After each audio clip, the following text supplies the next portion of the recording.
ପୂର୍ବପୁରୁଷମାନେ କହିଯାଇଥିବା କିଛି ଗୁରୁତ୍ୱପୂର୍ଣ୍ଣ ଟିପ୍ସ। ନମ୍ବର 1, ଅତ୍ୟଧିକ ଥଣ୍ଡା ରହୁଥିବା ଖାଦ୍ୟ ପଦାର୍ଥ ସେବନ କରିବା ଉଚିତ ନୁହେଁ। ଏହା ଉଭୟ ପେଟ ଓ ଦାନ୍ତ ଉପରେ ଖରାପ ପ୍ରଭାବ ପକାଇଥାଏ। ଏହିସବୁ ଖାଦ୍ୟରୁ ଦୂରେଇ ରୁହନ୍ତୁ। ନମ୍ବର 2, ଘର ଭିତରେ ଦକ୍ଷିଣ ପଶ୍ଚିମ କୋଣରେ ଅର୍ଥାତ୍ ନୈಋତ୍ୟ କୋଣରେ ମନି ପ୍ଲାଣ୍ଟ ଲଗାଇବା ଉଚିତ। ଏହା ଅତ୍ୟନ୍ତ ଶୁଭ ହୋଇଥାଏ ଏବଂ ଘରେ ଧନ ବୃଦ୍ଧି ହୋଇଥାଏ। ନମ୍ବର 3, ଆଖି ପତାରେ ବାଦାମ ତେଲ ଲଗାଇ ଶୋଇଲେ ଆଖି ପତାରେ ଚୁଟି ଘନ ଏବଂ ଲମ୍ବା ହୋଇଥାଏ। ନମ୍ବର 4, ଯଦି ଆପଣ ସୂର୍ଯ୍ୟ ଉଦୟ ପରେ ପ୍ରତ୍ୟେକ ଦିନ 5ଟି ଲିମ୍ବ ପତ୍ର ଏବଂ 5ଟି ତୁଳସୀ ପତ୍ର ଖାଆନ୍ତି ତାହେଲେ ଜୀବନରେ କେବେ ବି କ୍ୟାନ୍ସର ରୋଗ ହେବ ନାହିଁ। ନମ୍ବର 5, ନିମ୍ବପତ୍ର ପାଉଡରରେ ହଳଦୀ ମିଶାଇ ଗାଧୋଇବା ପୂର୍ବରୁ ଶରୀରରେ ଲଗାଇ ଗାଧୋଇବା ଦ୍ୱାରା ଚର୍ମ ରୋଗ ଦୂର ହେବା ସହିତ ଶରୀରର ସମସ୍ତ ଦୁର୍ଗନ୍ଧ ଦୂର ହୋଇଥାଏ। ନମ୍ବର 6, ଅଧିକ ଚିନ୍ତା କଲେ କେଶ ଅଧିକ ଝଡ଼ିଥାଏ। ତା ସହିତ ଶରୀର ଏବଂ ମୁହଁ ବୟସ୍କ ହେଲା ପରି ଦେଖାଯାଇଥାଏ। ତେଣୁ ଆପଣ ଅଧିକ ଟେନସନ୍ ନିଅନ୍ତୁ ନାହିଁ। ନମ୍ବର 7, ପାଚିଲା ଅମୃତଭଣ୍ଡା ଏବଂ ଟମାଟୋ ମିଶାଇ ଗ୍ରାଇଣ୍ଡିଂ କରି ସେଥିରେ ମହୁ ମିଶାଇ ତ୍ୱଚାରେ ଲଗାନ୍ତୁ। ଏହା ତ୍ୱଚାର ରଙ୍ଗ ସଫା କରେ ଏବଂ କଳା ଦାଗ ଦୂର କରିଥାଏ।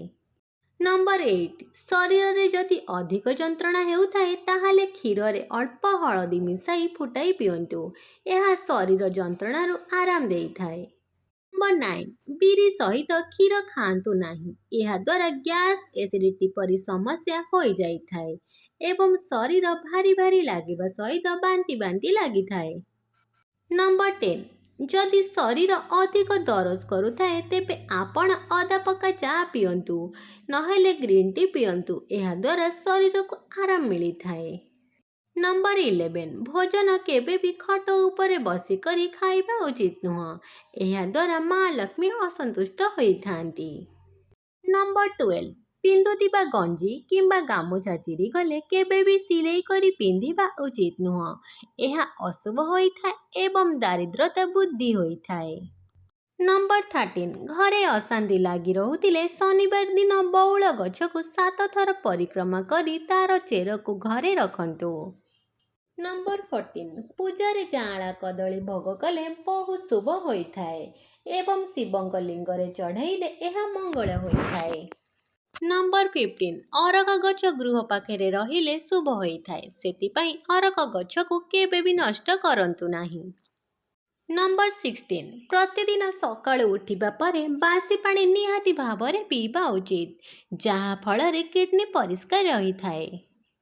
ନମ୍ବର 17, ନିୟମିତ ଭାବରେ କଦଳୀ ଗଛ ମୂଳରେ ଜଳ ଅର୍ପଣ କରିବା ଦ୍ୱାରା ଏବଂ ଘିଅ ଦୀପ ଜଳାଇବା ଦ୍ୱାରା ଦରିଦ୍ରତା ଦୂର ହୋଇଥାଏ। ଏହି କଥା ମନେ ରଖିବେ। ନମ୍ବର 18, ଜ୍ୟୋତିଷ ଶାସ୍ତ୍ର ଅନୁସାରେ ସୋମବାର ଦିନ ଶିବ ମନ୍ଦିରରେ କ୍ଷୀର ଏବଂ ଚାଉଳ ଅର୍ପଣ କରିବା ଦ୍ୱାରା ମନ ମୁତାବକ ଚାକିରି ପ୍ରାପ୍ତ ହୋଇଥାଏ। ନମ୍ବର 19, ଧ୍ୟାନ ଯଦି ସ୍ଥିର ହୋଇ ରହୁନଥାଏ ତେବେ ନିୟମିତ ସକାଳୁ 10ରୁ 15 ମିନିଟ୍ ଆଖି ବନ୍ଦ କରି ନୀରବ ହୋଇ ବସନ୍ତୁ ଏବଂ 10ରୁ 1 ସଂଖ୍ୟା ପର୍ଯ୍ୟନ୍ତ ଓଲଟା ଗଣନ୍ତୁ। ଏମିତି 10 ଥର ଗଣନ୍ତୁ। ଏହା କଲେ ଧ୍ୟାନ ଠିକରେ ହୋଇଥାଏ। ଭିଡ଼ିଓଟିର ଆଗକୁ ଯିବା ପୂର୍ବରୁ ମୁଁ କଟକରୁ କହୁଛି, ଆଉ ଆପଣମାନେ କୋଉଠୁ କହୁଛନ୍ତି ମୋତେ କମେଣ୍ଟ କରି ନିଶ୍ଚୟ ଜଣାଇବେ। ନମ୍ବର 20, ଜୋତା ଚପଲରୁ ଦୁର୍ଗନ୍ଧ ବାହାରୁଥିଲେ ଶୁଖିଲା ଚା ପତି ସେଥିରେ ରଖିଦେବା ଦ୍ୱାରା ଦୁର୍ଗନ୍ଧ ଗାୟବ ହୋଇଯାଇଥାଏ।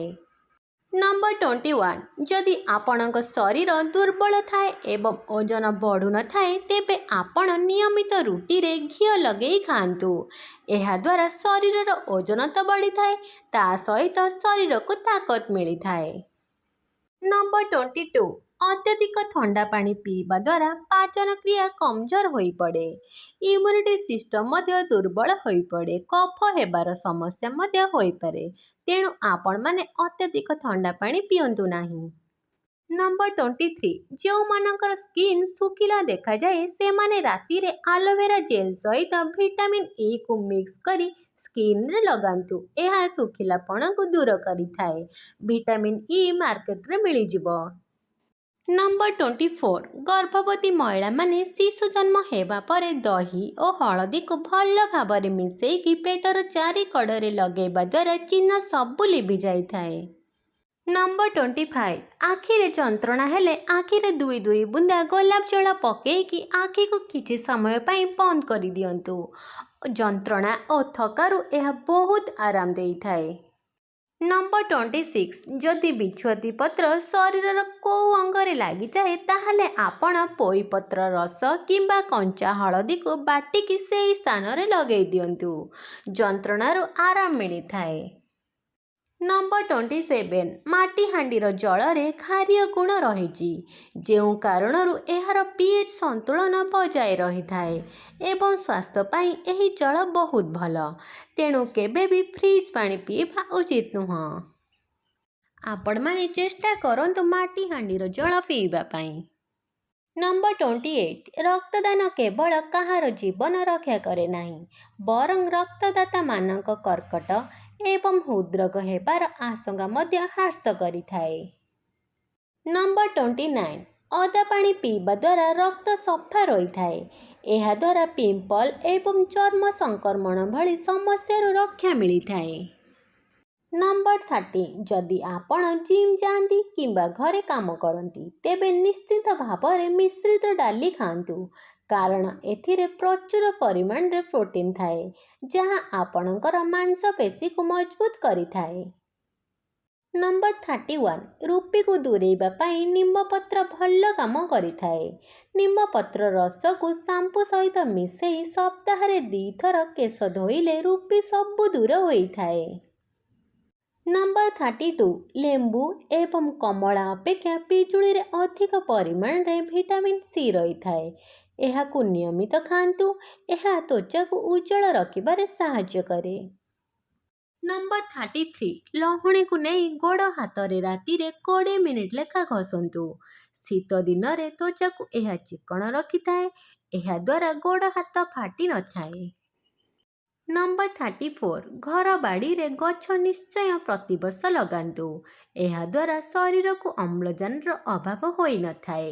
अनेक रोग मध्य केतोटी गछ भल करि थाए एवं औषधीय गछ बाड़ी रे लगांतु। नंबर 35 सकाळु प्रथमे पारा मानकु खाइबाकु देबा परे घरर अन्य काम सब करंतु एवं चाकिरी हेबा पाई मध्य प्रतिदिन पारा मानकु खाइबाकु दियंतु। यह बहुत गोटे भल अभ्यास। नंबर 36 खाइबा समय रे खाद्य को तले पकांतु नहीं एवं खाइबा को सबुबले नष्ट करंतु नहीं। एमिति कले घरे आर्थिक समस्या लगी रही थाए तेणु आपण माने एही कथा प्रति ध्यान देबे। नंबर 37 कबाट पाखरे बा दुआर मुहरे पानी रखंतु एहाकु देखि बाहर को गले कामरे सफलता होई थाए किंतु दुई पाखरे दुईटी बसैबे नहीं। नंबर 38 शोइबा बेले उत्तर दिग को मुंड करी शोइबे नहीं यह बहुत खराब अटे। सबुबले पूर्व किंबा दक्षिण दिग आड़ को मुंड करी शोइबा उचित। नंबर 39 क्षीर बाहरुथिबा गछ घर सामने रहिबा वास्तुशास्त्र अनुसार अशुभ होइथाए किंतु जदि तुलसी वृक्ष निम्ब गछ आपे आपे घर बाड़ी रे होइथाए तेबे एहा माँ लक्ष्मीकर आगमन को सूचित करिथाए। नंबर 40 घरर मुख्य द्वार पाखरे पंचमुखी हनुमान गणेश और स्वस्तिक चिन्ह रखंतु भूत प्रेत प्रवेश करि पारि न थाए। जदि आपण मानकु मो भिडियोटी भल लागुथाए ताहाले लाइक कमेंट और शेयर करिया को जमा भी भूलिबेनी। आउ आपण माने जदि मो चैनल को नुआ करि आछचंदी ताहाले गोटे सब्सक्राइब निहाती करि देबे। जय जगन्नाथ।